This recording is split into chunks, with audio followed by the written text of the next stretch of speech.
60 years old and still going strong. I'm not talking about some of the people out here.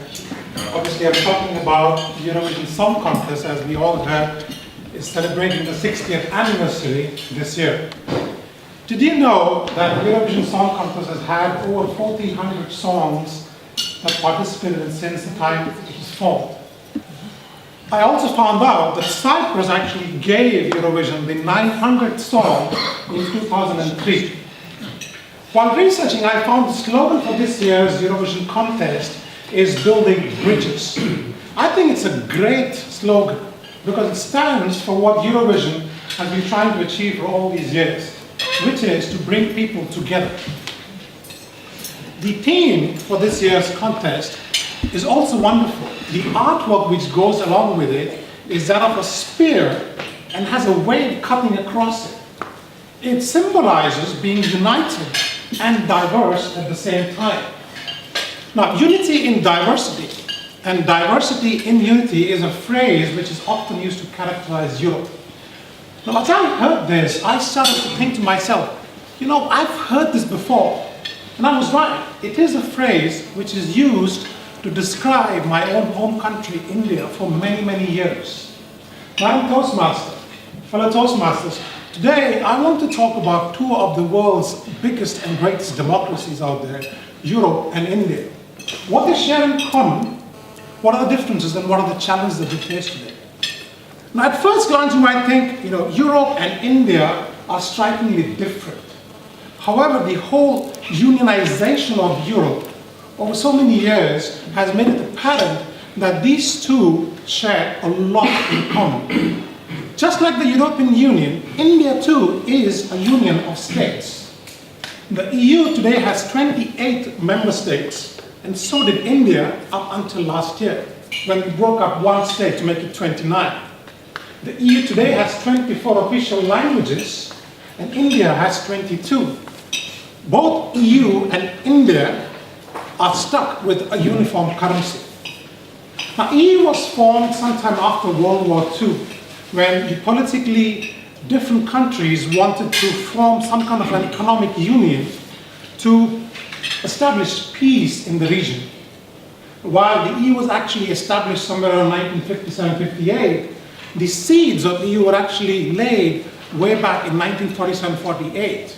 This happened when some of the Western states at that point in Europe formed what they called the Council of Europe. Coincidentally, India too got its independence in 1947 from the British. Now, India was formed from the ashes of colonialism. Now, the British gave us what we call a centralized management way. And Sardar Patel, one of the leaders in India at that point, kind of coaxed and cajoled the states to form a union. Now, interestingly, demographically, if you look at these two, there's a lot of similarities, but there's a striking difference at the same time, and that, of course, is of population. But Europe today is around, 500,000 or slightly over that. But India, on the other hand, is 2.5 times that population at 1.2 billion. Now, obviously, somebody at some point thought that, if we can't compete with Europe on economy, let's try and compete with people. That actually brings me to a problem which both India and Europe face today.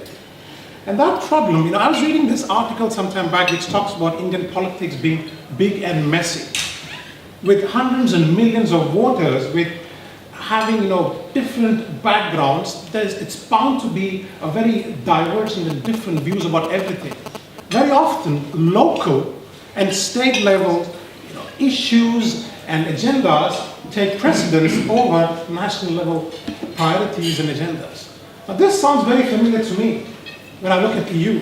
You have 28 member states trying to fit their agendas and issues into Brussels' list of priorities. Mumbai in India is called the financial capital of India, and it is often equated to be the Germany of India. Why is that? Because Mumbai today has around 1/3 of India's income tax revenue. It has around half of the corporate tax revenue of India, and 1/4, in fact, of the industrial production. Obviously, like Germany, Mumbai has for long complained that it has had to take the burden of the non-performing states without getting much in return. Quite funnily, the Greeks of India are referred to as the farmers.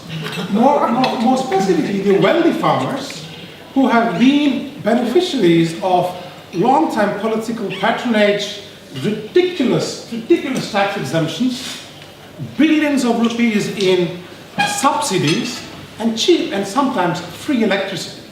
Now imagine a situation in Europe where the Germans, or sorry, the Greeks, are actually writing the economic policies for EU. Now for Germans, that's probably a scary thought, but in India, that's a reality today.